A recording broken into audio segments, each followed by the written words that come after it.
Saturday, August 6th, our Champions Mindset webinar. I got my partners with the Juice Athlete Compound, Dr. Jason Hahn. Hello, sir.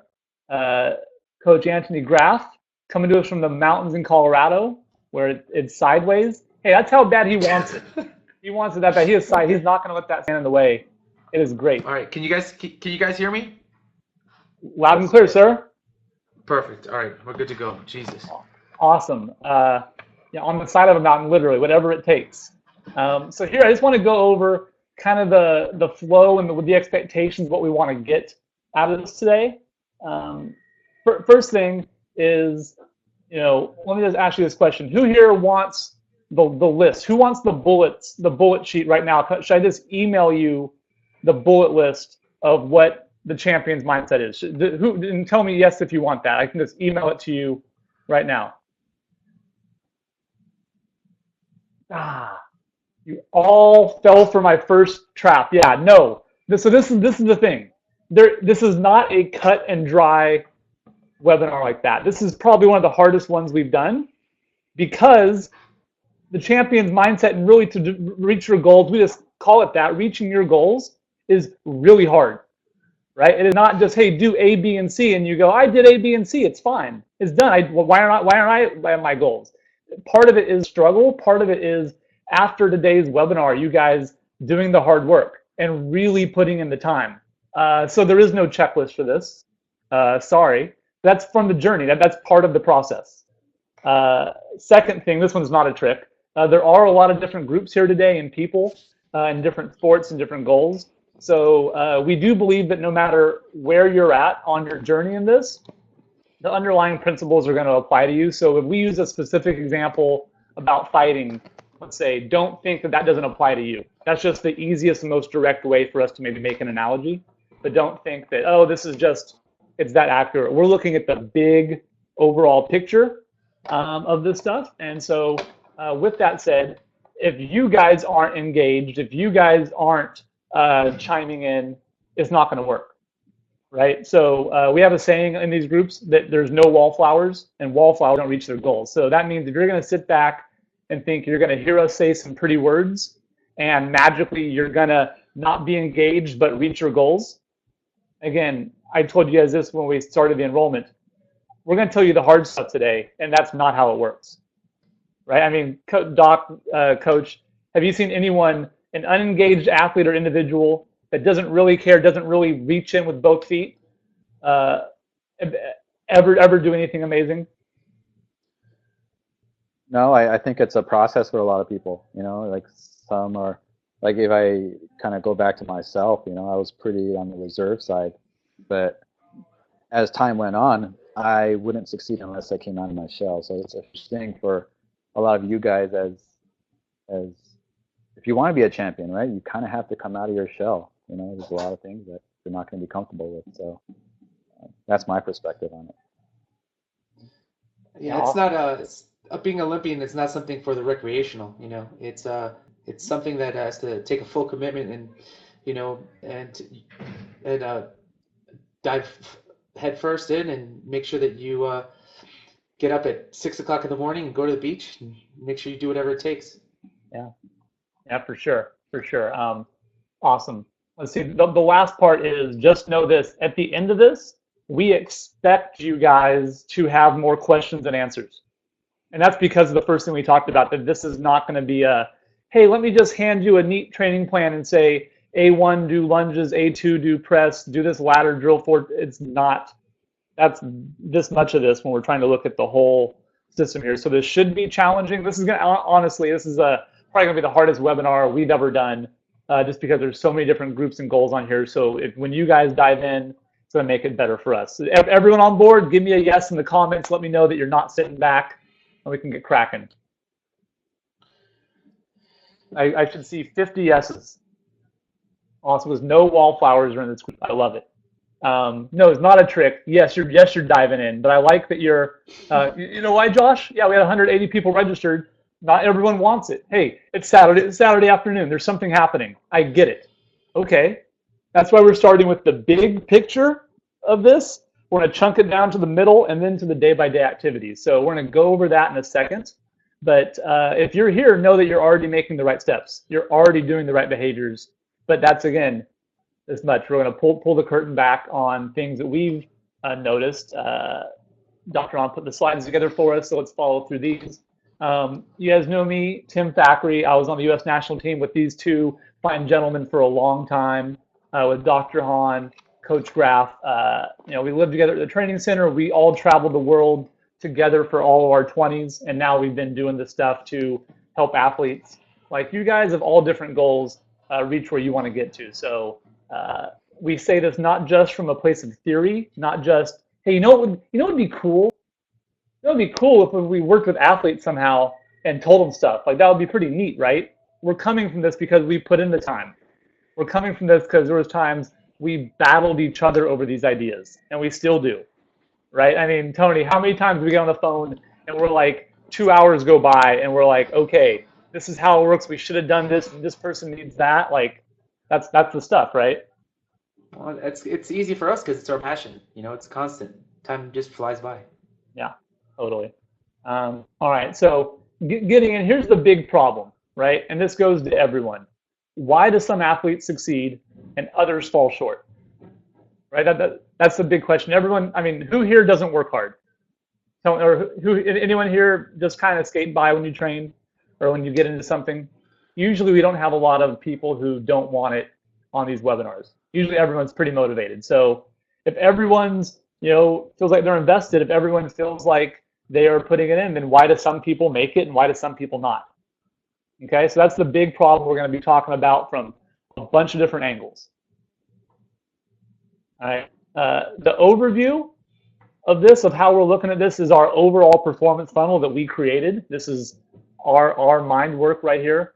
At the top, I want to talk about first, and all we're really focusing on today are these top 3 areas: purpose, physical preparation, the things that we can do to get our body ready, and movement acquisition. The bottom parts are a little more finite things of mental application, performance training, and your test, whatever your test is. So if someone wants to lose 50 pounds, right?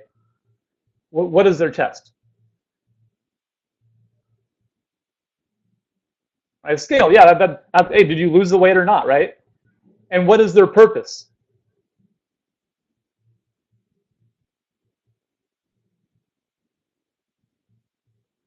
Yeah, it could be health, could be vanity, right? It could be that, hey, they want to look better with their shirt off. I mean, I'm not here to judge what someone's purpose is. We're trying to get these things to go into alignment, right? If someone's goal is to win an Olympic gold medal, what's their purpose? What's the test?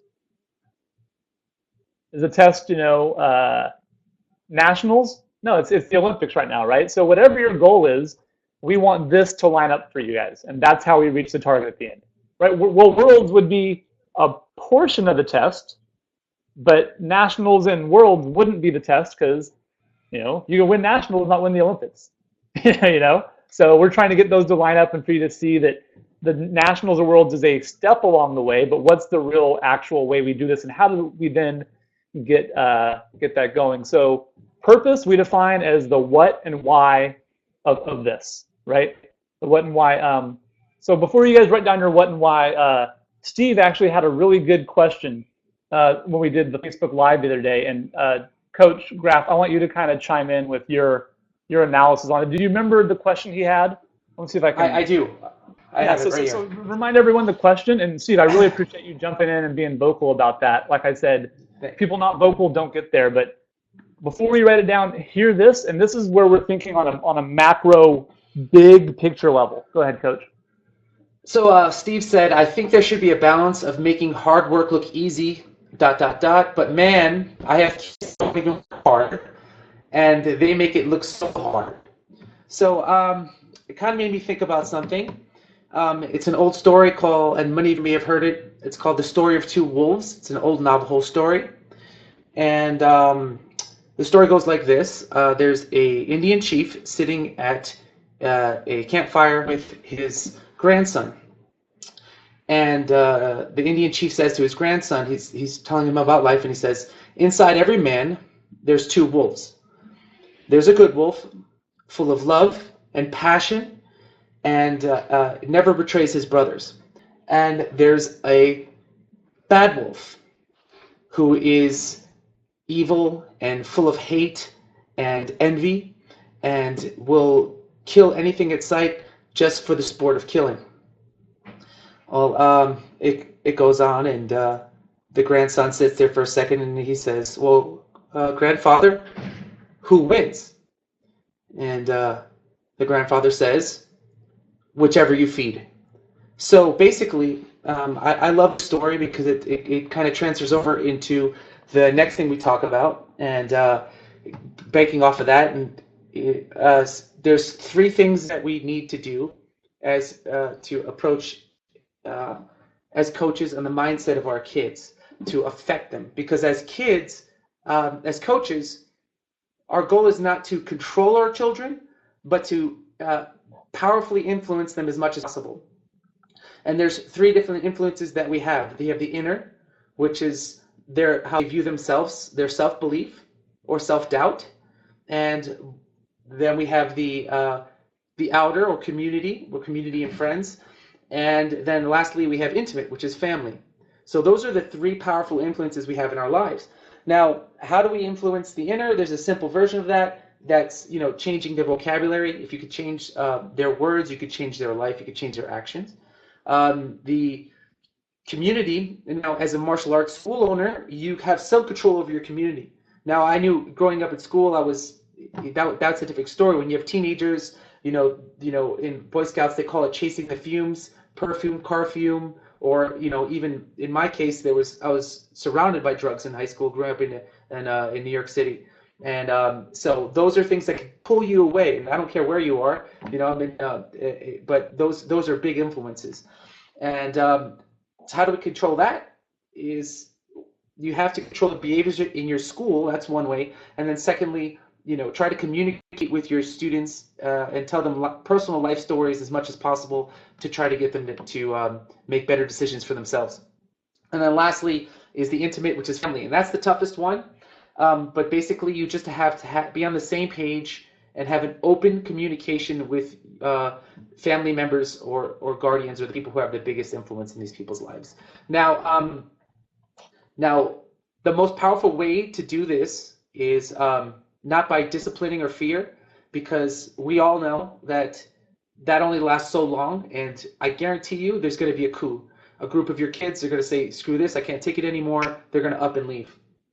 Right? Or there's going to be burnout, and they say, I can't take it anymore, and they're done. So one of the two things is going to happen if you try to do with discipline or fear, or try to force this to happen. You may get one person to make it to the top, but they're not going to enjoy the process. So what we do is we tap into the most powerful thing, which is love or passion. Those are our most powerful coaching tools. And I love the statistic. They say that 46% of all murders in the United States are because of love or passion. So that's extreme. That's more powerful than fear or hate, in my opinion, right? And this goes into the next step. If you could find their passion, which is ultimately is their why. Why am I doing this? What do I want? Why do I want it? Then all we have to do is feed the hell out of it from every direction. Their parents are feeding it, your community is feeding it, and you're shoving it down their throats until they're full and they're overflowing. So this is the next thing. This is the next step. It goes into the why. Yeah, that's super, super valuable, Coach. That's like no words. With that, everyone's here for some reason, and if that what doesn't line up, or why doesn't line up with what that true test is in the end, here's the example of the opposite, right? And how many of you guys have maybe seen this? And I really want you to chime in on this. You see a really talented 12-year-old who likes doing taekwondo, right? They like doing their sport. They like, fitness or whatever, right? Everyone has someone in mind. And then what do? We tell them, you've got to do this. You better go to nationals. You got to do X, Y, and Z. Is that really what they wanted? What was their what and why? They liked doing taekwondo, right? They liked working out. So the test there should be what for that person? If someone just enjoys this, Yeah, fun, right? Are they happy? Right? Is it cool? Right? They had a good time. They want to do it. They don't want to quit. Great, right? It should be a safe place and a fun spot for them. Now, the opposite side, right? We have people who say, yes, I want to take this goal or this thing to whatever level. Cool. We need to make sure those things line up for everyone, or we're going to have that imbalance. And like Coach said, we can either feed it positively or negatively. We want to help people move towards things that are meaningful to them. So step one of this is in the comments here. If you're brave, look, if you're too shy, I get it. But if you're someone who's brave, type down what your big goal is first. Just the what. Don't even say the why yet. Just the what.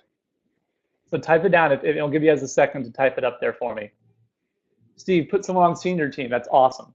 Gold at Worlds, Erica. We're moving towards that.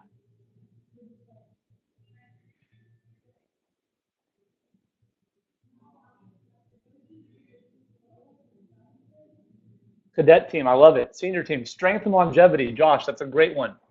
That's great.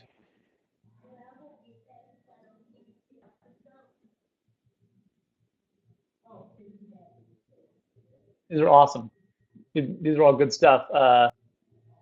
Longevity, Gordon. And look, there's no wrong what. Right? If someone says, I want this, like, as long as it's healthy, I don't have an issue with it. I mean, right, Doc? I mean, you work with people of all different like kind of lifestyles and backgrounds and stuff. I mean, right? You're not trying to fit them into this other area. You're going, okay, how do we help you do that, right?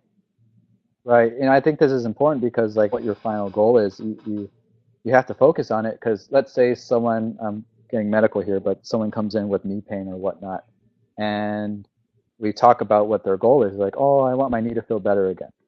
And I think that's a short-sighted goal. Like the big goal for them is to get back to athletics, or if they're an older individual, I want to be able to pick up my grandchild again. So we focus on these big goals. We keep that in our eyesight. The day-to-day goals, we might, okay, you got a little bit more range of motion, you got a little bit more strength, but we always relate it back to the big goal. And then for you guys, a lot of what you're bringing out here is a lot of the things that us as coaches, collegiate team, cadet team, junior team, national team, like we've been there, so it's taking the necessary steps to get there, but always having that as your vision is important. So yeah. And so here's why I wanted to chop up the what and the why. A lot of you have actually kind of similar goals, right?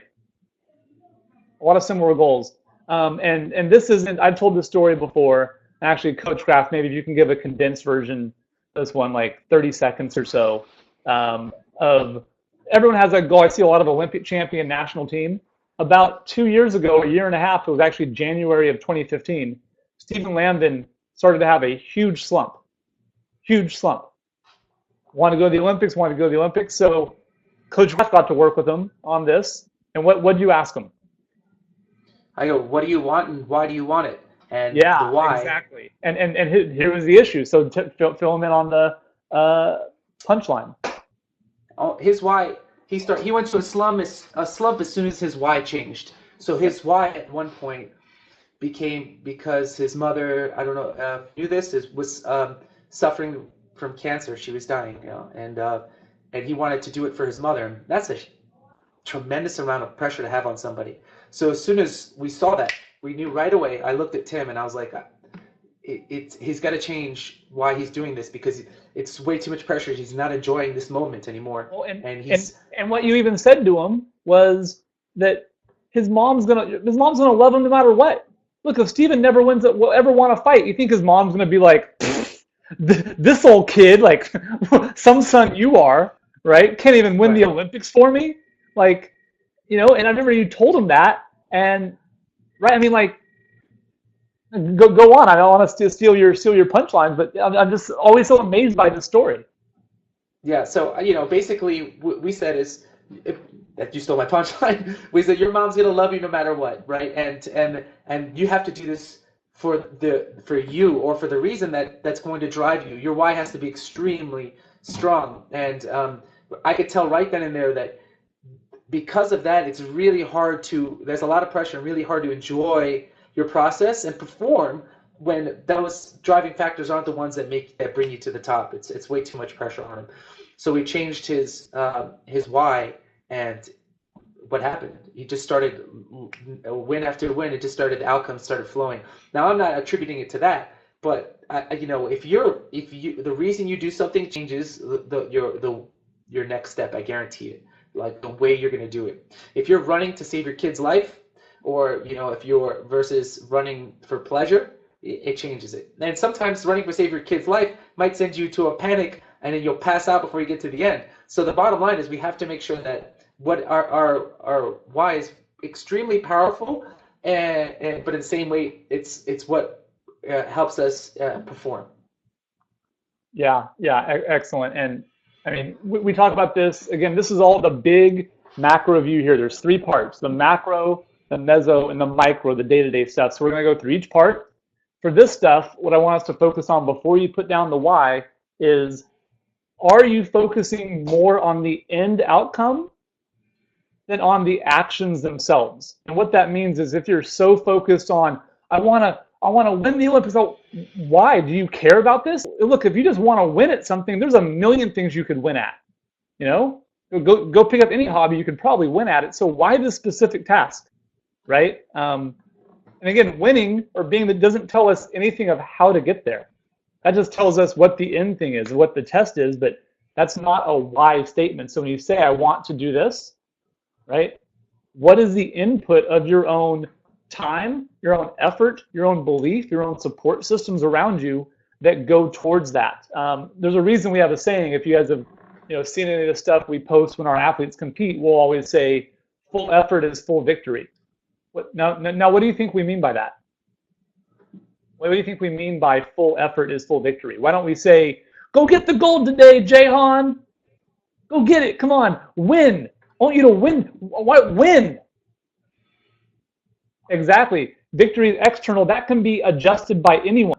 If Tony's a judge and he doesn't like me, he could take away winning from me in an instant. But what if I had an incredible performance? My why is to be the best, be unstoppable, whatever that is, right? I want that part. No one can change that. And that's an internal passion piece we want to line up. So that's where we focus with on that. And the chances are, think about any time in your life you've done your absolute best. You wanted something so bad and you just did it because you wanted it so bad. How did it turn out? And this is not rhetorical, really. How did that turn out? Did it turn out good or bad? Even if you got your results or not. Did it turn out good? Yes, exactly, Scott. Great. It turns out great that way. Right? And that isn't, and again, notice I didn't actually even judge if you won or lost or achieved your goal. But having that strong of a why is what accomplishes that. So now what I want you guys to do, again, on paper or in the forum, if you have the guts, put down what the why is behind your what now. Right? Why, when you said you want to put people on team, why? Why does that matter? You said you want to go to the Olympics, why? Is it to, make your girlfriend happy? I don't know. But why do you want to test yourself? What is it? So Scott, dig a step deeper. Scott says to test himself. Are you trying to prove something to yourself? That's okay. I feel the same way. Yeah. So again, we want to go deeper on that. And guys, you can jump in if you see any comments you want to. Josh says, because I don't want to be the old the way society says you have to be. But why? What's wrong with that? And so there's a lot of pulling this back, which is why we say that you're going to have more questions and answers at the end of this. That's good. And anything you guys see on here you want to chime in on? Okay, Scott said, trying to prove myself that I could do what I set my mind to. Okay, so, I mean, we could do that with anything, right? You could put your mind to pretty much anything, but is there something greater? Okay, I'm going to give you a quick example. I did this test, and I do it regularly with my athletes and students, and I sat down and I go, what do you want and why do you want it? And I have a young girl, extremely smart, and she says, I want to be a neurosurgeon. And I said, why? And I was expecting to make my parents happy or because I'll make a ton of money. And she goes, because my grandfather died of brain cancer. What are the chances that this girl's going to become a neurosurgeon? Very likely, because her purpose, her reason for doing this is strong, right? It's not I want to make money. You can make money doing anything, and most of the doctors I know are still paying off their student loans anyway. So besides Jason, because he was smart, but that's the truth of the matter, right? And so that has to be, it's got to be a powerful thing, not just like I got to prove something myself. You can prove something yourself every day. It's got to be a big motivating factor. It could be significance. It means I want to be the greatest fighter of all time. I want to be the greatest fighter in my state. I want to be good. You got the greatest fighter of all time is a long way to go right now, but it's still you still got to believe.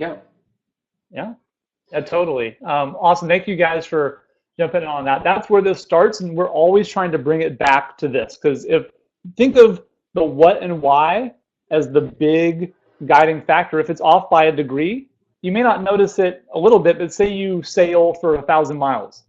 1 degree off now, at the end, when you do have your true test, you may not be satisfied in what ends up happening. So you do all this work to not be satisfied. Or if you're coaching people and you're wondering, why doesn't this kid step up? Why don't they want it? You know what, how many times have you said this? If I would have had the opportunity they had, well, maybe their what and why are different. Or maybe we need to help them get in alignment with what's actually valuable, right? Can I chime in, Tim? Yeah, please do. I think, I'm reading everyone's why here, and I think you have to dig a little deeper. In general, like, yeah, why? I want to be a champion, but why? And because I have this burning desire that I can do it, but why?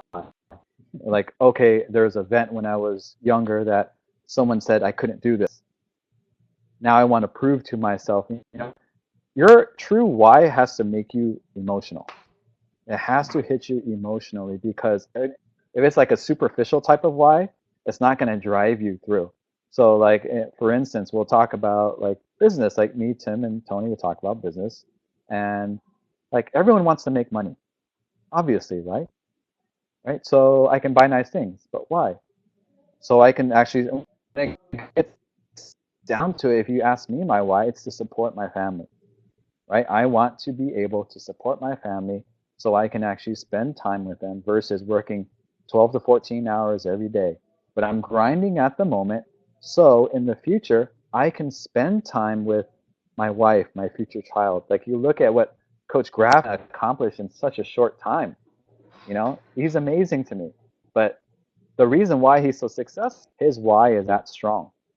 And he does the things to back it up. So for all of you, like, now it's coming out, right? Josh, go ahead, Tony.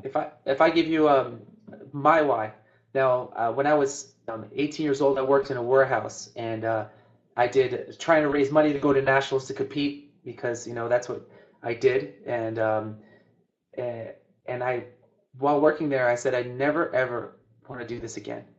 I said I want to live life on my terms. I'm going to be in charge of my life, and I can take a week-long vacation with my family when I want. I can critique my curriculum.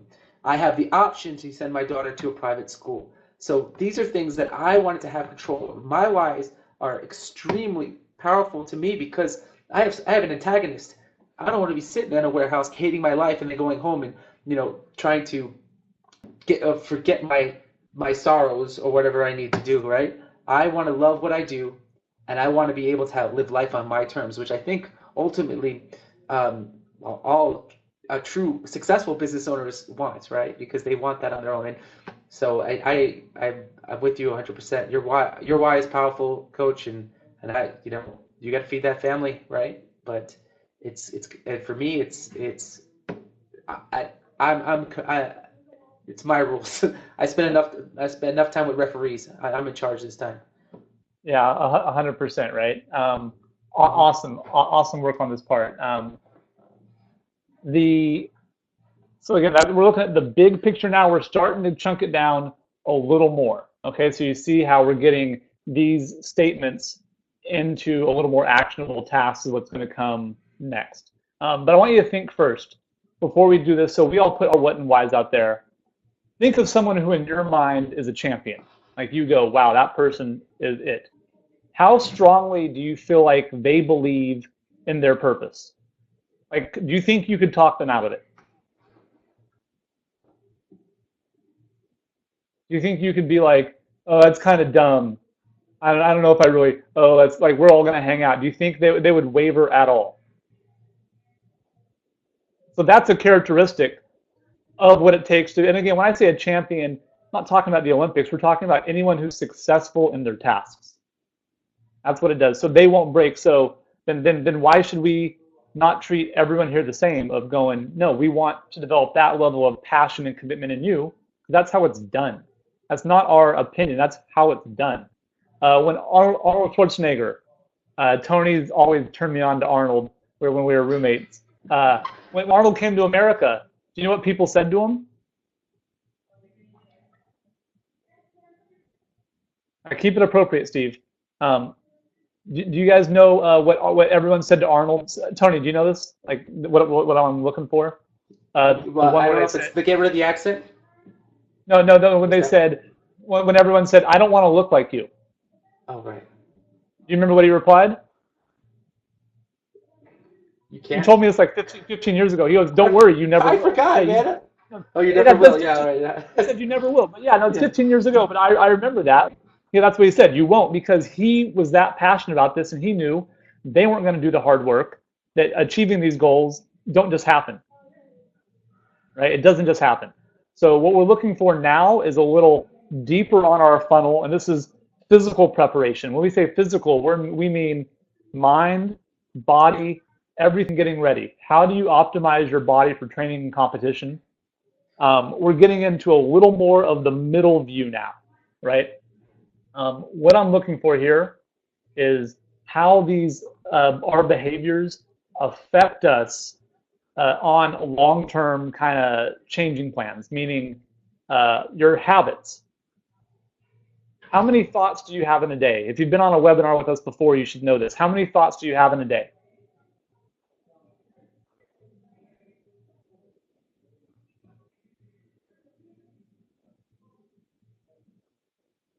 No, specifically, about how many?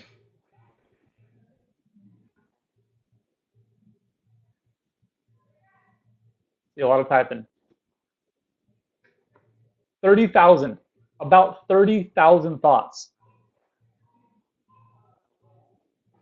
Right? And if these thoughts are negative, bad, easily influenced, are you going to be able to stay in alignment from your goals all the way down to, the actual time when it comes for the test or to put your money where your mouth is? How many times a day do you breathe?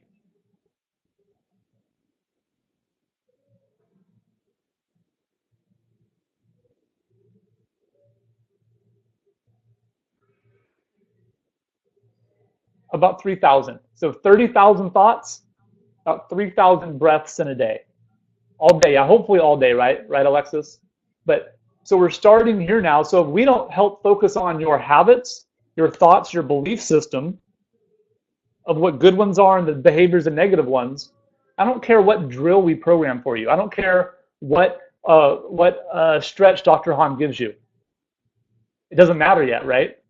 We start here. I'll open up the floor to you guys. You want to jump in with any areas here? You just want to get the ball rolling. I have a few things also, but I know you guys have stuff too.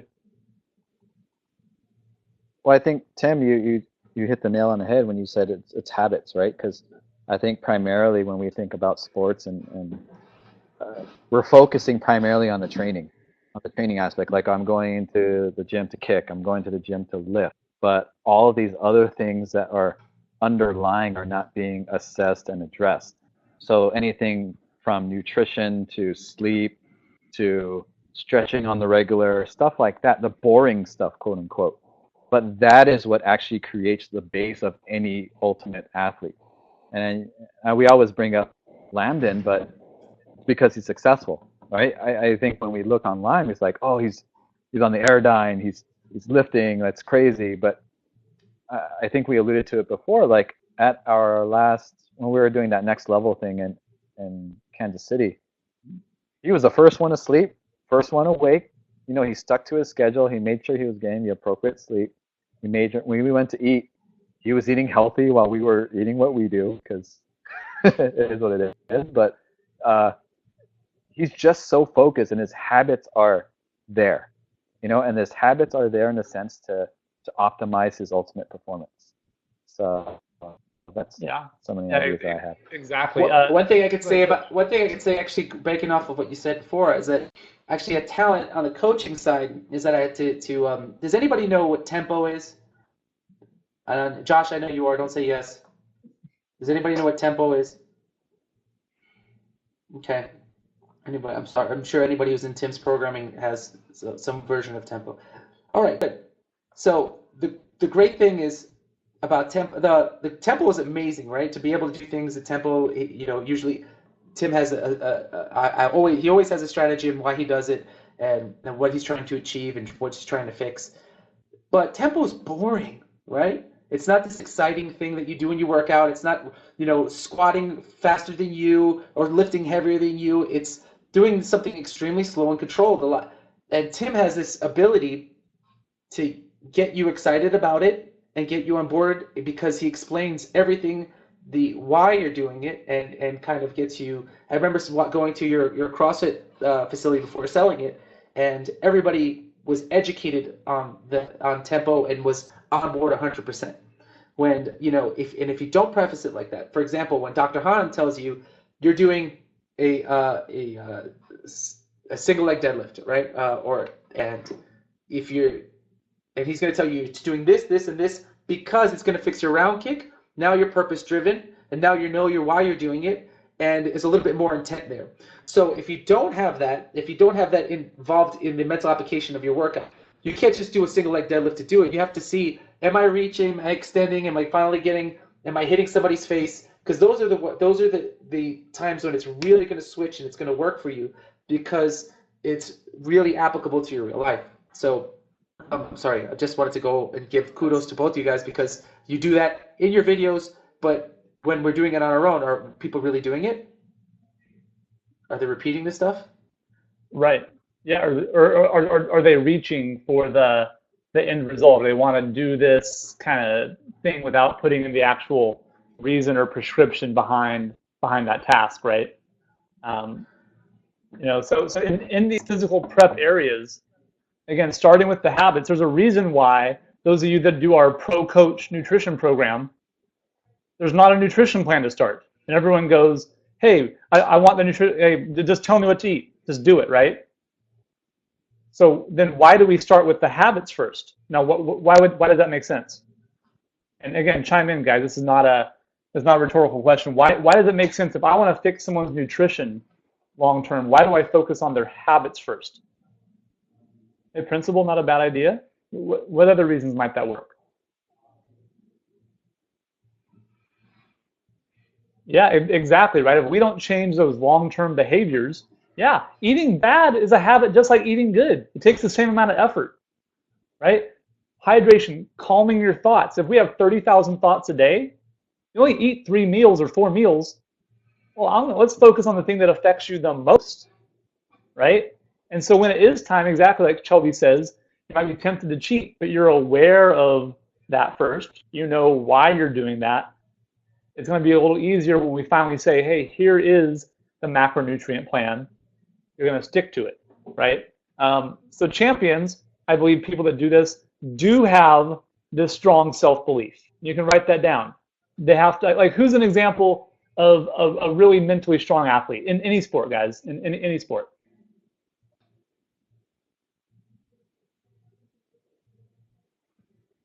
Jay, Tony, anyone you guys come to mind?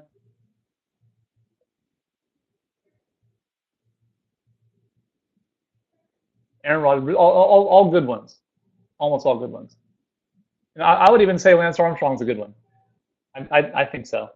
But they also have some sort of self-doubt, right? We have to have a little bit of each on these. If it's all confidence, no doubt, you're probably not going to push yourself hard enough. All doubt, no confidence, you're not going to rise to the occasion, right? So you actually have to have a combination of that in this prep phase.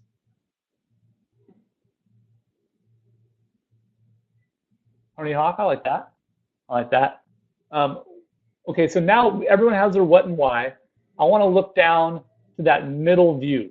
Okay, so we look at the big part. Now we're looking at this middle, the meso view.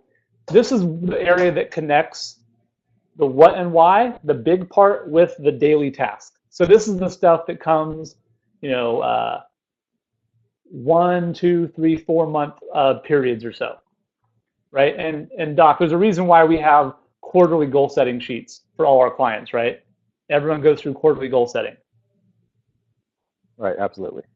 Yeah, right, because otherwise, one of the big things is champions don't drift. Does anyone here see anyone they consider a champion who has a really good intent, but in the middle they kind of lose track and they're kind of just jumping around? Today I'm going to do this, tomorrow I'm going to do whatever. Does anyone see that happen to anyone? You consider a champion? Really? Joseph, you see people that are successful that drift in the middle of their training. They go, I might feel like doing Taibo right now. I'm going to jump over here and do a little of this. Yeah, you guys do? Oh, that could be more successful, right? Yeah, I'm saying anyone that achieves their goal, there's no way, yeah. right?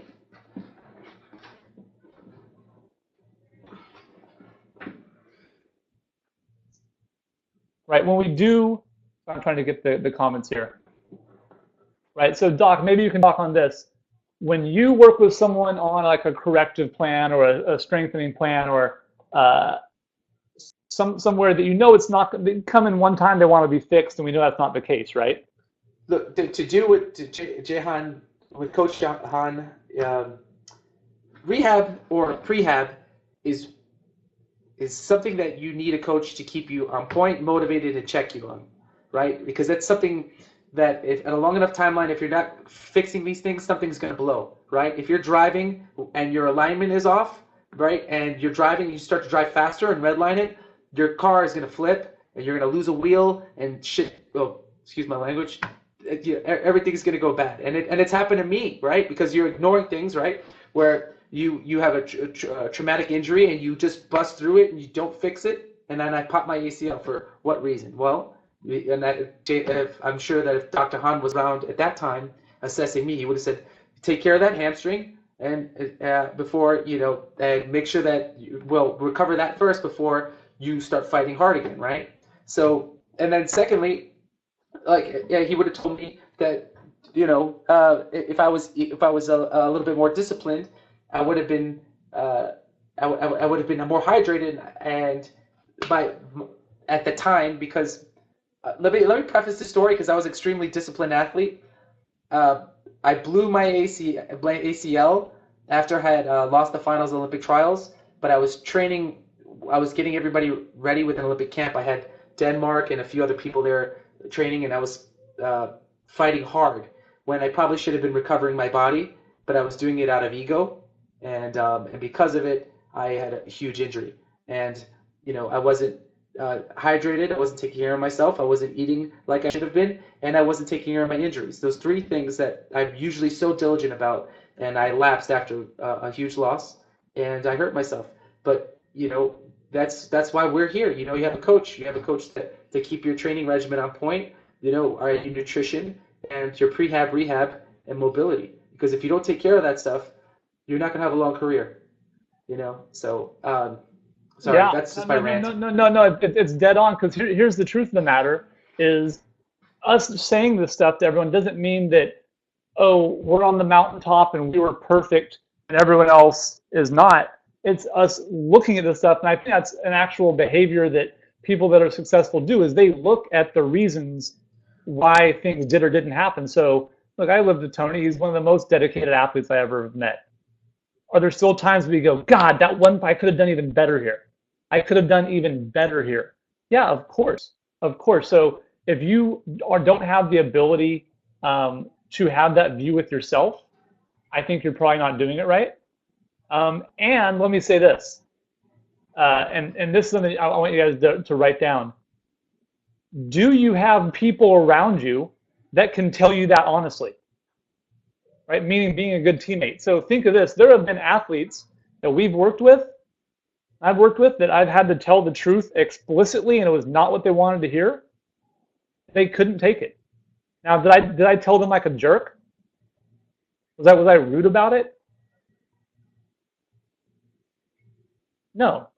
I hope no one even answered, but no, I'll tell you the answer, no. But you have to be a good teammate to everyone. So if we all lived at the training center and we were fighting, and Tony's like, man, Tim's having a tough day. I'm going to take it easy on him. Who does that hurt? Oh yeah, then you get Mark Williams going on you like that. But who does that actually hurt? Both of us, exactly. Because now when I go out to my true test, I'm not ready like I should be. So part of this is having to have people around you that want to go. It's okay. You'll make it anyways. It's all right. You can sleep in. You look tired. You should sleep today. No, again, back to that what and why. How bad do you want it? Are you going to have the guts to lay it down and to be a really good teammate? And when I know Jason knows I'm having a bad day, he's going to try and beat the crap out of me anyways because he cares about me. Not because he's a jerk, but he's like, he knows that's the only way we're actually going to get there, is to be tough with each other from a loving space. That's really hard to do. That's really, really hard. And successful people can do that in any endeavor. A true story, last night my best friend sent me image he was going to use for Instagram for his company, about his company.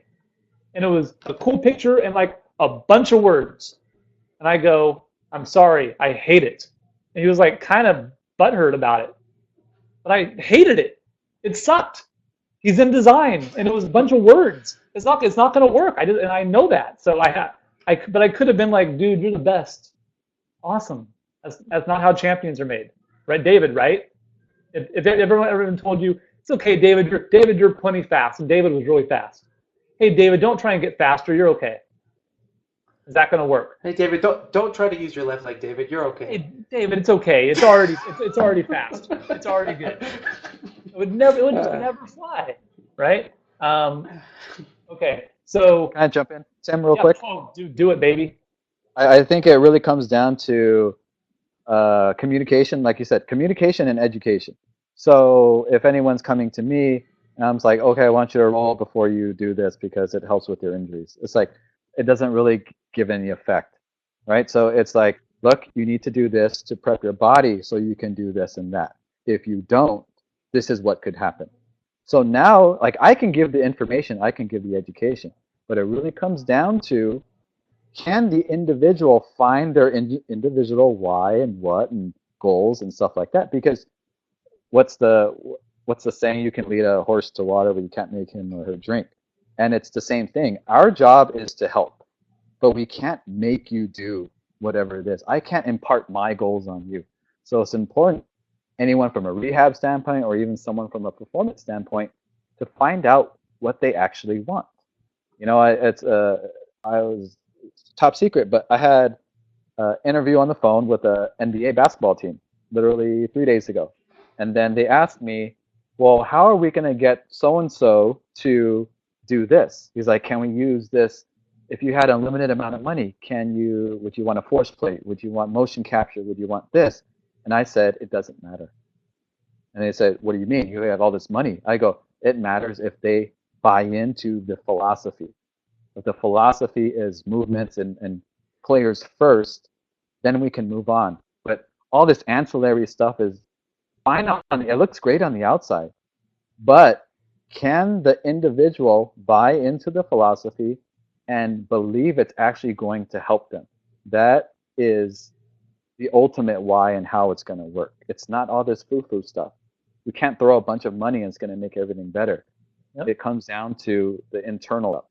So yep. Can't talk too much about that stuff, but just but that's, does everyone see how that's external? The money, if I had money, that's external resource. That's not your internal drive. That can't change it. And again, if you have an athlete with that drive, you add something cool on top of it, yeah, that's better, but it doesn't work the other way. You can't take Richie Rich and turn him into a fighter. He doesn't want it, right? But I could take someone who wants it, or we could turn him into an athlete. we could do it. So this part here where we're making the connection, we have the what and why at the top, right? We have the test and the purpose at the bottom, or the stuff at the bottom.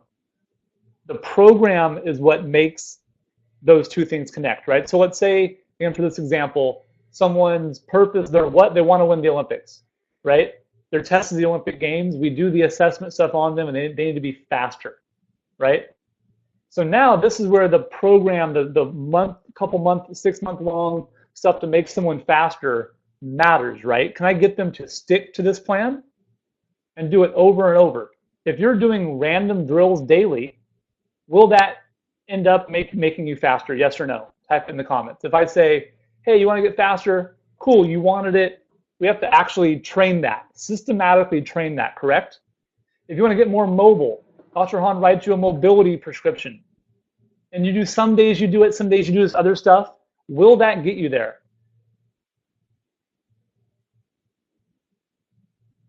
No, of course not, right? And why didn't that person stay on task? Probably didn't have the right habits to do it, didn't have the right support system around them, belief system, right? So it's built on these top areas, but when we get the actual long-term planning done, right, we have to have a thought-out plan. If you have an athlete, they have to believe in that plan, like what Dr. Hahn's saying, right? If an athlete doesn't believe in that plan, I don't care how good is it, will that plan really work to its fullest?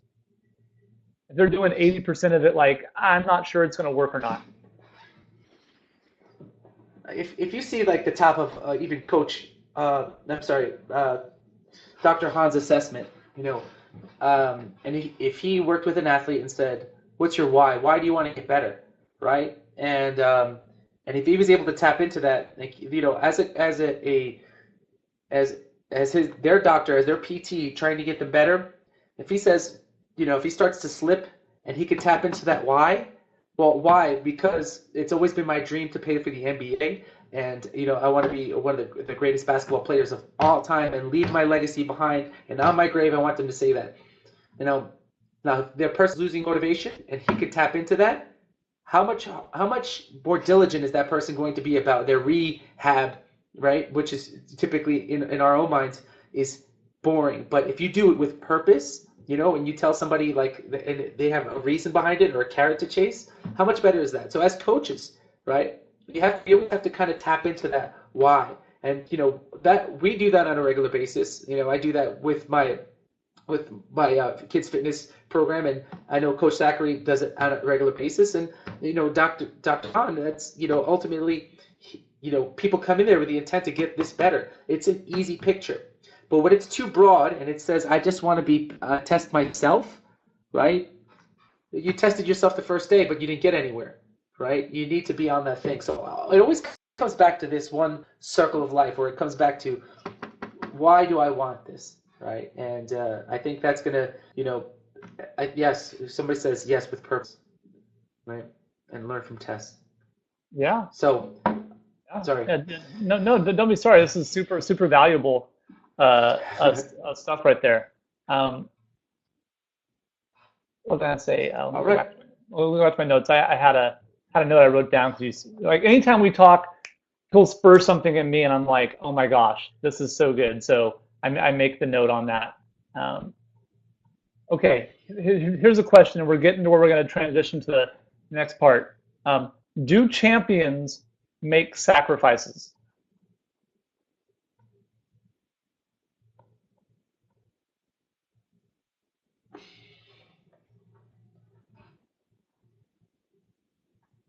Okay, I'm gonna say no on this, because here's why. No. Why?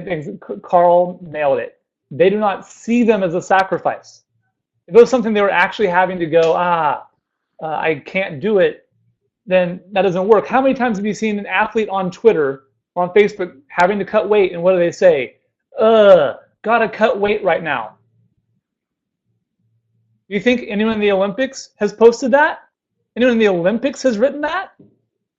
Yeah, a bunch of people not going to make weight at junior team trials are posting that. A bunch of people that are going to quit after cadets are going to post that, right? Because they don't view that as a sacrifice. That is a necessary part of the job that lets them do what their passion is, right? It doesn't make it easy. No, it's not easy, right? I mean, you guys would probably cut more weight than anyone I know, right? You cut weight how many times? I mean, Tony, you cut some crazy weight, but you do it because that's how you get to go rip someone's head off, right? I mean, like, I'm not wrong here. So these are not sacrifices; they are choices. Champions see these as choices. We want to get the goals to line up with the choices. So if your goal is to be an Olympic champion, and you're busy tweeting about you missed tacos, I'm sorry, I'm going to say you might not be going to the Olympics right now. Or you need to really realign your why to where your why, you want that test, you want that goal more than, like, really, like, you can't have cheesecake? All right, like, fine. You can't do that. You can't, it has to almost be a laughable experience. Like, oh, you couldn't have tacos, like, whatever, I don't care. Right?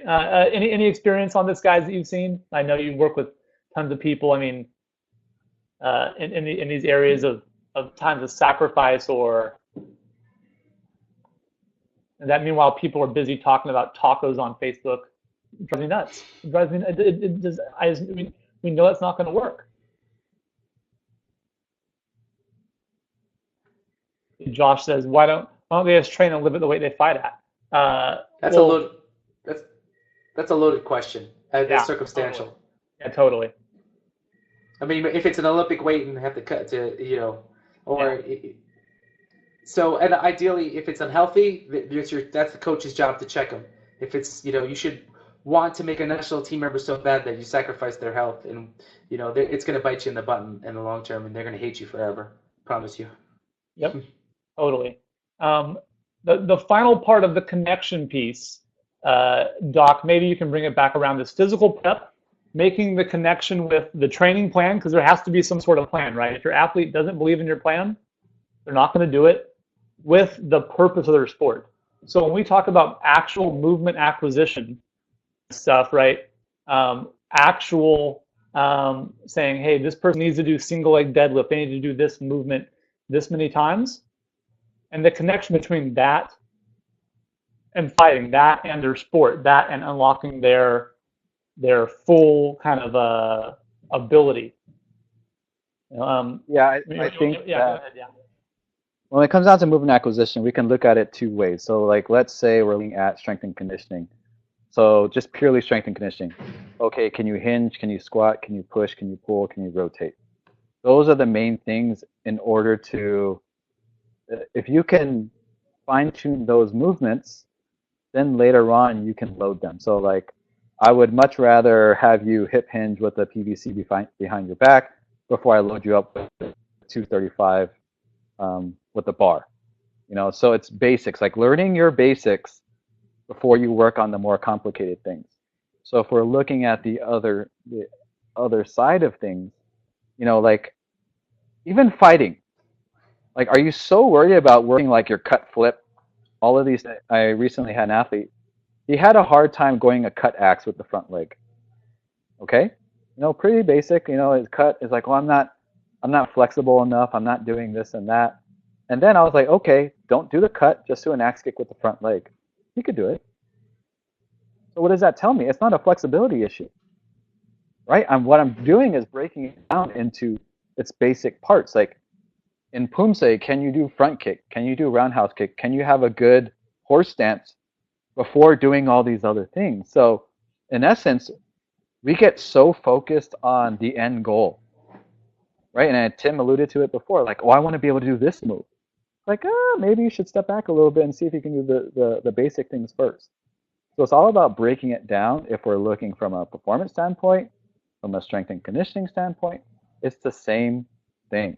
Can you work on the basics, and then later on we'll integrate them later on. But it comes down to your goals too. We have the big goal, but are we willing to do the small goals in order to get there? So there's a big carryover in both ways. I think that's the thing, is like, that was great. They would say, my favorite saying is begin with the end in mind, right? So, like, now ultimately, if you're, I could teach any idiot how to throw a Nottabon, right? Or in 2 seconds. But is it going to be as good as if we broke it down and he learned a front kick to transition to a roundhouse kick and then a back kick and then a transition into a Nottabon? So obviously, if you skip the steps, you got this sloppy Nottabon, and it might hit somebody, but you're wasting energy, right? And then you got to go and try to relearn the process again because you got to do, how many more reps to try to balance ourselves out again. So I think ultimately, if when teaching the why is Nottabon good? Because Josh doesn't do right. If I showed him how to do it, it's fun. You get to spin and kick somebody in the face, maybe, right? So, but the truth of the matter is, like, if you teach the front kick and say, hey, all right, you get this front kick perfect, and you're going to be able to knock somebody out with that Nottabon instead of just hit them, right? So ultimately, if you could break down these pieces and make it exciting, right, and understand that if you're missing a part, like now he's got the cut and the axe kick, and he missed a step in between, so now he's got to spackle the crack, yeah? So that's what Jahan's there for. He does all the spackling. I love it. Awesome. So last part. So again, we have the macro part, the what, why. We have the meso, the middle part. And think of that as like, if your what and why is the blueprint, the plan is the foundation. That's the poles to the house and the pillars and the structure of it. Then we have to fill it all in with the daily stuff. So this is the last part that I believe and that we believe champions nail, right? And all these are parts of training that should be built on that plan, right? Because if your plan is specific, then you should have the daily stuff mapped out. If everyone agree with you, agree with me on this, that this is where it's good. But how many times do you see someone on Instagram do something cool, and what do you want to do now? You want to do that thing. Oh, I saw someone do this drill. I saw someone do a thing with some blinking light, and I want to do it. And you're like, okay, so now you're reaching. They're following their plan. That's just part of their stuff, and now you're reaching towards them. So you are overreaching towards that, right? So we want to get into the micro, the daily plans. Sleep. Sleep is part of training, right? Well, that's exactly right, Josh. Josh said that you don't know how they got there. Exactly. So you're doing that. It's like if I wanted to make a quiche or a cheesecake, it's essentially the same ingredients. But it's how we put it together makes a totally different meal, right? So if we don't put these things together daily in the right way, it doesn't happen.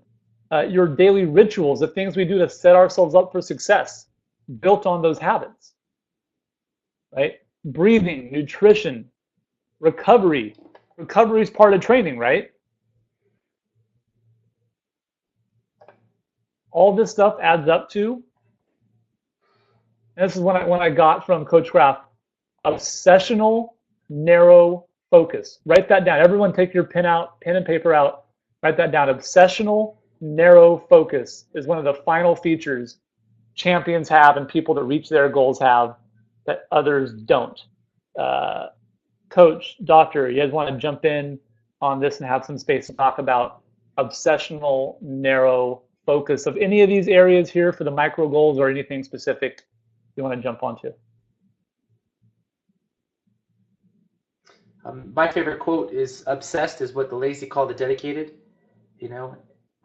and that's all it is to me. Is that, people say by personality I get obsessed in everything I do or whatever it may be. Some people call it compulsive, whatever it is. I just call it hard work, right? And doing what I want and attacking it without letting anything distract me, right? And that's how it should be. I don't want to, I'm not trying to multitask. I'm trying to get to this one thing. Well, and why don't you want to multitask, right? Why don't you want to do that? Because these daily habits are built on. These daily habits are built on your monthly goal, right? What you're trying to accomplish this quarter with your stuff. And what is that quarter goal working towards? Your what and your why. So when it comes time for a meal and you go, well, this one meal, I'm just gonna have one bad meal, it's okay. Well, guess what? People that reach their goals, and we've done Landon's nutrition now. If you see how svelte he's looking in Rio in that suit, we got to want a new macro plan for this. How many times do you think he misses his meals? But he messages me and says, the wheels kind of fell off this week. How often does that happen? Zero. Yeah, zero. It doesn't happen.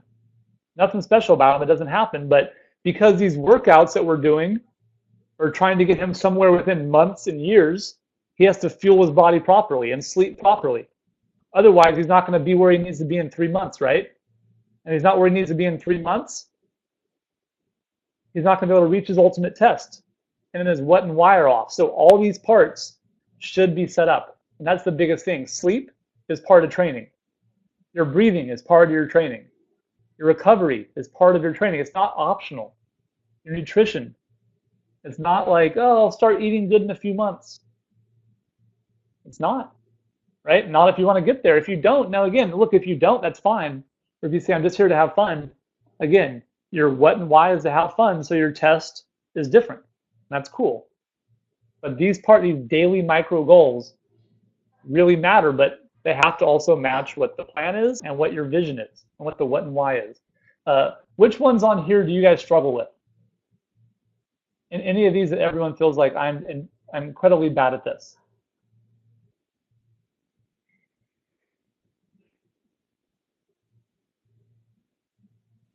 Yeah, a lot of sleep. Okay, now sleep is recovery, right? For the amount of recovery work we do limits the amount of training we can do, right? If we only train, we don't work on recovery stuff, what's going to happen? Like one of 3 or 4 things. Burnout, yeah, burnout for sure. Injury, loading dysfunction, right? I'm gonna jump in here, Tim. Yes.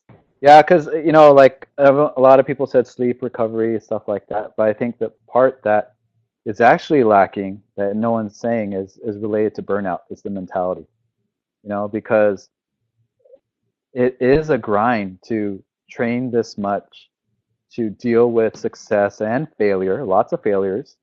Like I think it's that in essence is the most important part because it relates back to your goals. And you have to have that internal drive in order to push through a lot, whether it be an injury, whether it be a loss. So like 2-3 days ago, I posted that video of, okay, what's your mentality when you're lifting? But it goes beyond that. Like right now, time to talk. But one of the young athletes that I get to work with, like very, very talented, very gifted. You see her, she can do everything. She can kick, does all the techniques, but she's too nice, and then the mentality is not there in order to keep focused in practice, to keep focused in the match. Because you're too, again, there's nothing wrong with being nice, but you have to have that little edge, that little, because you're fighting. You're trying to beat somebody when it comes down to at least Taekwondo or even competition. You're trying to beat somebody. So you have to have that edge. And that edge has to be in every part of you, whether it be training, whether it be your daily life, whether in competition. It has to be with everything that you're doing. So keeping strong when you're tired, doing the things that you don't want to do, but it's beneficial for you. That's a drive that the champions actually have. And there's 99% of the population that don't have that. Are you going to be that 1% that actually has it and succeeds? And that's our challenge to you, because I think it's safe to say that me, Tony, and Tim have been there at the upper echelon. Do we wish we were Olympians? Absolutely. But if we were to go back, 10 years, and then trying to implement some of these things here that we're talking about, because we didn't have this guidance. Like a lot of this that we're sharing with you is stuff we've learned over time, stuff that we've learned that we've implemented with our athletes, because our ultimate goal is to make our athletes better than us. And I think that's safe to say. We are not selfish in the way where we don't want someone to surpass us. No, our goal, our drive, our purpose is to make you guys better than us. That's why we kind of are so intent on all of these things, because to be honest, a lot of these things we didn't do. But if we went back and we actually did them, would we be Olympians? The chances are better that we would have. So like, just take it from us. It's like we're watching Olympics. We're proud of the athletes that we work with, but it's also bittersweet at the same time. But that's why we're imparting this knowledge to you guys, and hopefully one or two things sticks. Yeah, ahead, Tim, I sorry. mean, no, don't be sorry. I mean, I was just thinking like, I mean, yeah, Josh is a great example of that. He was incredibly talented, right? A lot of like back and forth, where we needed someone to take us down the middle. And for me, for my what and why is a lot of that pain that Jahan just talked about, not having that and trying to do these things or trying to figure it out as we went. You can't be your own test subject in this.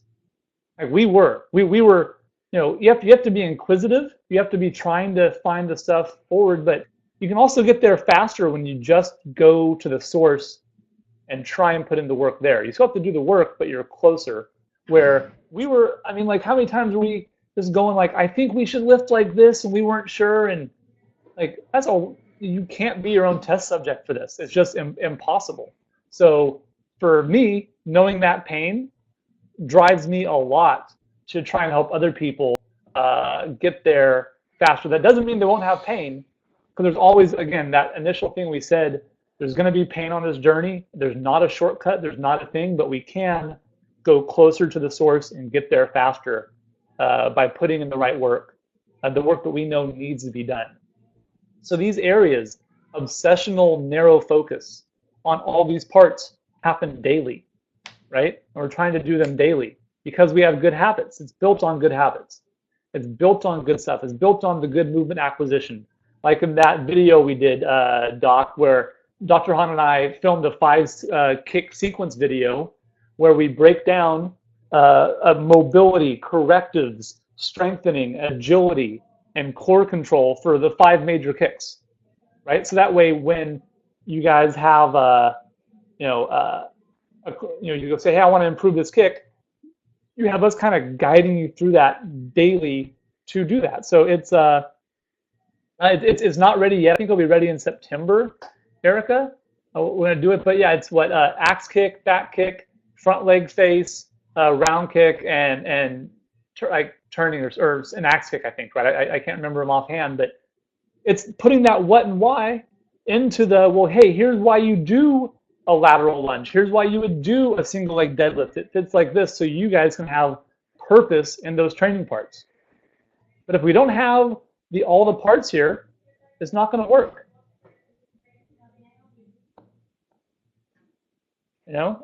Steve, why is your why? Is that towards me? Why is my why an emotional thing? I don't understand. Is that you're asking me a question? Why is my why emotional? Yeah, you want to know why? Because for all the work we put in, and I put in, and I had to do some crazy things to get there. Those of you that know some of my story, I didn't have coaching around where I lived. I quit high school after my sophomore year.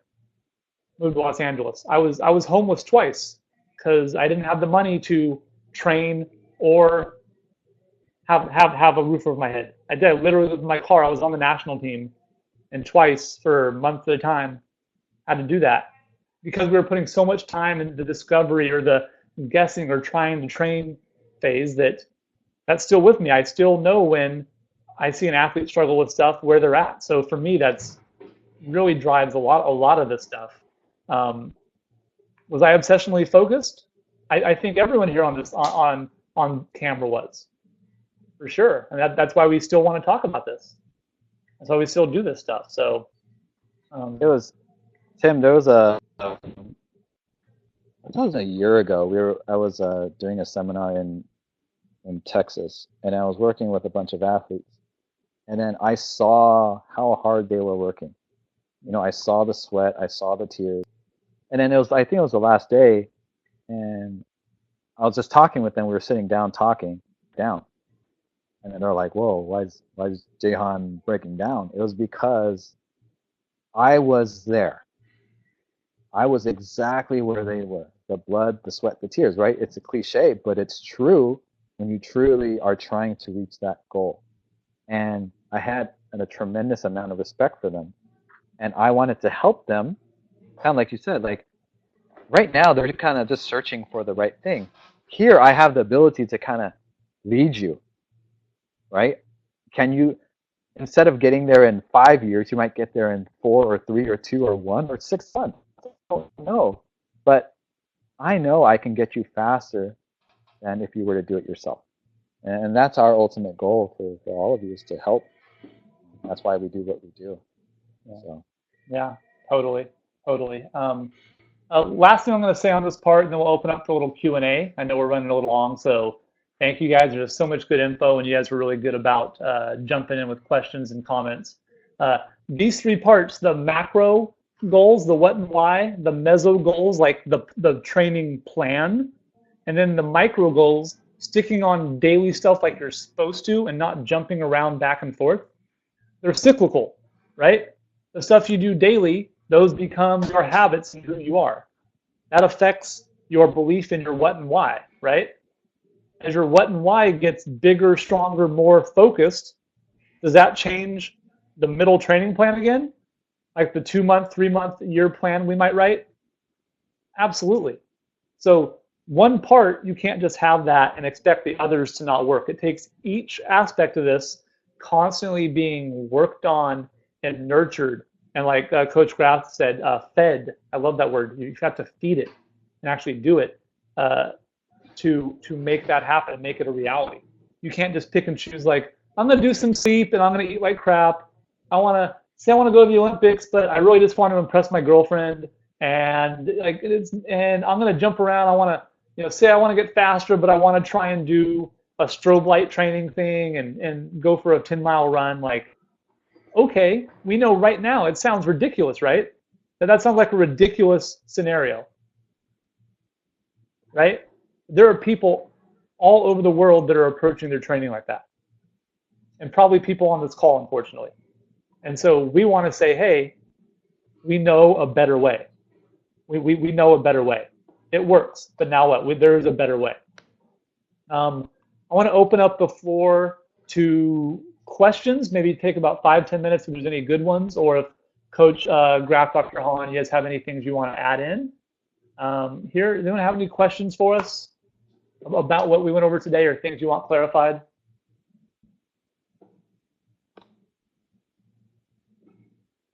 See a few people typing. How about, yeah. Coach, go ahead. No, I was going to say, how about any takeaways?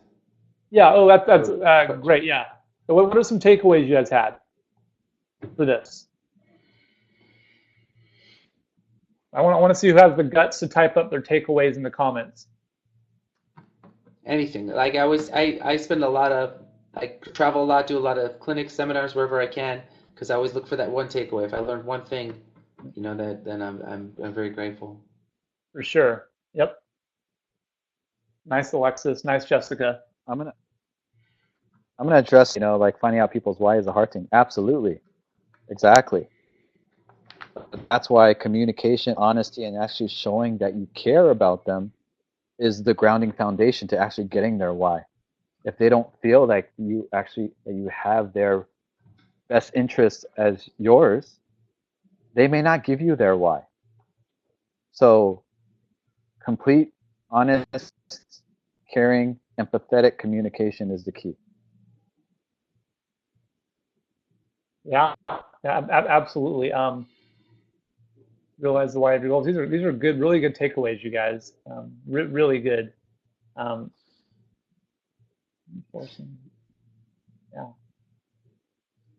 Now, is anybody going to be implementing anything different because of this call? That's my question.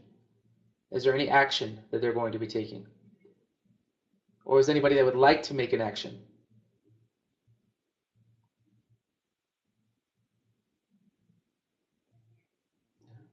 I'm going to ask why. So, so here's my big thing. Definitely like to. Okay, if you'd like to, then you do. That's it. So how do I do that? Now, you have to, don't leave the side of setting a goal or wanting to do something without putting it in motion. Because once you need momentum. So, I don't care if it's, make a phone call or, send an email, whatever you got to do, just get it in motion. So, because otherwise it's just going to stand still. You got to get it rolling and kind of get some momentum there. Post it on Facebook, because then you're held accountable, right? I did this at the Juice Compound webinar, and I'm going to be doing this. And now people are going to call you out in a week from now. That's committing to something. When somebody posts it, I'm going to lose 30 pounds on Facebook, they better do it, right? Or else somebody's going to be like, what happened to that 30 pounds, right? So get it moving. Yeah, you're dead on, Coach. I mean, again, that initial example we did of that girl who tweeted out and put on Facebook 5 years ago that she was going to make the Olympic team in 2016, right? And 5 years later, she shared that status again. And she's on the Olympic team right now. She bet on herself. Was she easily swayed by what other people thought of her goal? Was she like, I want this, but I'm going to be kind of embarrassed. And if I come up short, then at least I won't be humiliated. No, she believed in herself that much to do that. And that's the champion's mindset right there. That's the ability to put yourself out there and say, hey, we're going to train this many people. I want to have triple the amount of Olympians in 2020. I don't want it to stay the same. I want to help more people in more sports do this, right? I want Coach Graf's kids fitness program in 100 schools. I know that every kid, if they have this as their foundation, I know they're going to be so successful as people, right? Because that is built on the what and why. I'm not afraid to share that with you. I'm not bashful of maybe we'll get one or two, and I'm kind of happy to be here. This false modesty thing. I want you guys to be able to really be proud of where you're at and own your stuff. And don't be swayed by that, because know that there are 42 people here that are going to support you. Yeah, right? What's the saying? What's worse, false modesty or immodesty? I say false modesty. If you're immodest, own it. Muhammad Ali said he was the greatest. He could have been like, no, I'm just happy to be here today and try and take it one fight at a time. And hey, he owned it, man. He's honest. That's who he was. Right? So be honest with who you are and who you want to be. Dr. Hahn, Coach Graf, final thoughts before we shut off here. I'll go first. I hopefully some of this information helps. I think I want to say that we appreciate you guys for being so interactive with us, because obviously, if we're talking to wallflowers, it's not as good. But the fact that you guys are actually interacting, and it shows that you're actually trying to get better. Because you can do what you close doors, but it doesn't become a reality unless you actually do it. So it's the first step is actually is putting your thoughts out there for us to see.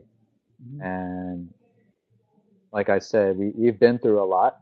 We've been through a lot together. We continue to improve our craft, and we will continue to bring hopefully good information to you. So any contact us.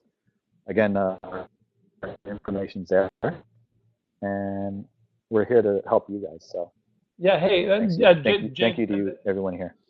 Jay, that totally spurred something in my mind. These guys constantly are giving me the fuel for ideas and stuff. Of putting it out there.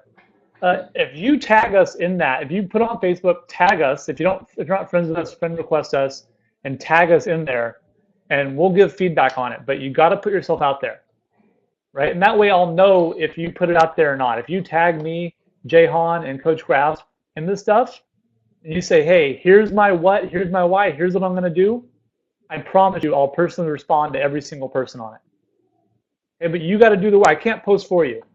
I'm Shelby. I want this goal. I can't do it. Right? I'm not allowed to log into your Facebook anymore. It's illegal. But I will give you feedback and reply, but you got to put it out there. It has to start with you. I can't want this more. We can't want this more than you want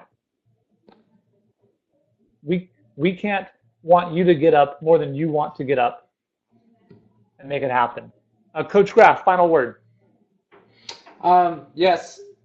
So just feed the right wolf, like so in every direction you can, whether it be the inner, right? So you have your athlete, what's their belief system, their external, which is their community, or try to control that as much as you can, and or influence it as much as you can, and then finally the intimate, which is family. So if you really want to, you can't just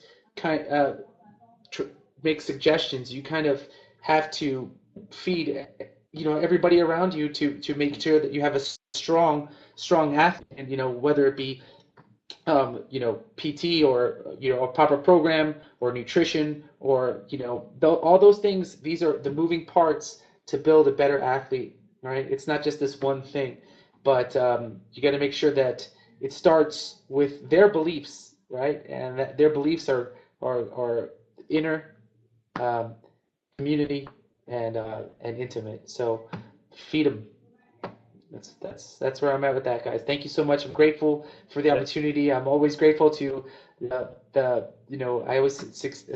surround yourself with successful people. I want to show me your friends, and I'll show you who you are. And that's why I'm grateful to be working with Coach Thackrey and Dr. Hahn, because they're winners and they win at everything in life. And I'm grateful. Thank you, guys.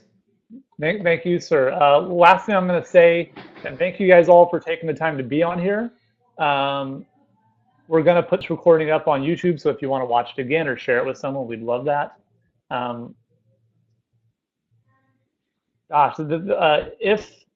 If you have questions about any of the stuff we do, our email and info contact is right up here on the page, so feel free to reach out.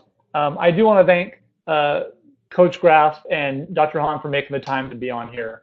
I know Tony's traveling right now, so he's hopped off on the side of the road at some place to get Wi-Fi. But this is the last thing of the champion's mindset I want to talk to you guys about, and we're done.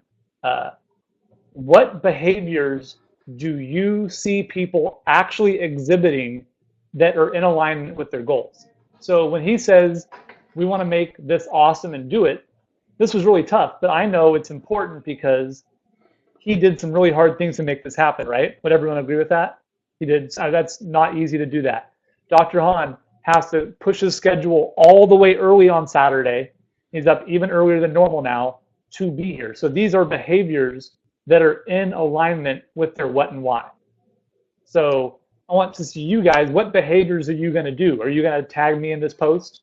Are you going to say, hey, this was pretty words, and you're just going to, maybe it'll change later, or are you going to seize the moment and make this stuff actually happen? So I hope my phone blows up with notifications, and I look forward to getting you guys feedback, and I can't wait to do the next one again very soon. Thank you so much. Thank you, guys. Thank you, guys. Thanks, guys. Appreciate it. And